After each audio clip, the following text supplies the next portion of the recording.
Ang Panginoon Diyos ay naglalagay ng mga lider na mangunguna,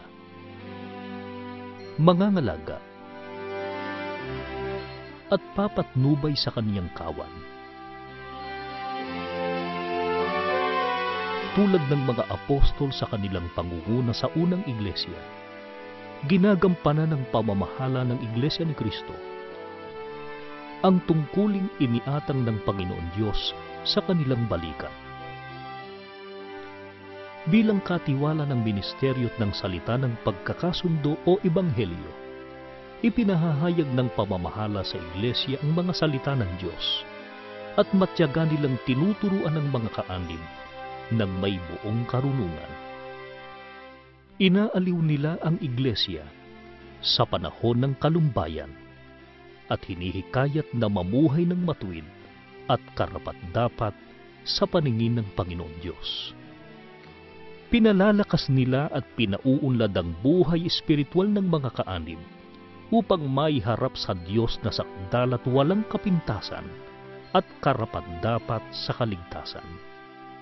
Ang pananatiling matatag ng Iglesia sa pananampalataya, ang kanilang kaaliwan, ang kanilang pag-asa, ang kanilang kaligayahan, ang putong ng kanilang tagumpay, at ang kanilang karangalan. Gaya ng mga apostol, handa nilang ibigay maging ang kanilang buhay, alang-alang sa kanilang pag-ibig sa Iglesia. Ang malaking pananagutan na pangasiwaan ng Iglesia ni Kristo sa buong mundo sa kasalukuyan ay nakasalalay sa tagapamahalang pangkalahatan, ang kapatid na Eranio G. Manalo. Mahal niya ang buong Iglesia. Palibhasa ang kapakanan ng kanilang kaluluwa ang sa tuwina ay nakatampok sa kaniyang puso at isipan. Nakatalaga ang kaniyang buong panahon sa pag-aakay sa buong Iglesia tungo sa kasakdalang espiritual.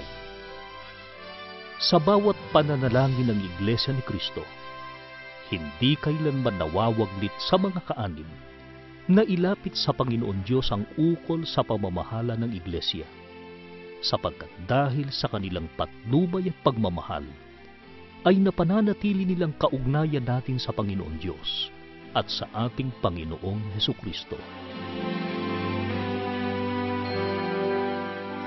Narito na tayo, mga kapatid. Huwag kayong uuwi na hindi niyo nakukuha ang basbas, pag-ibig at pagmamahal ng Diyos. Inihiling ko sa Kanya na sa sandaling ito ay ibaba niya sa atin ang Kanyang banal na Espiritu.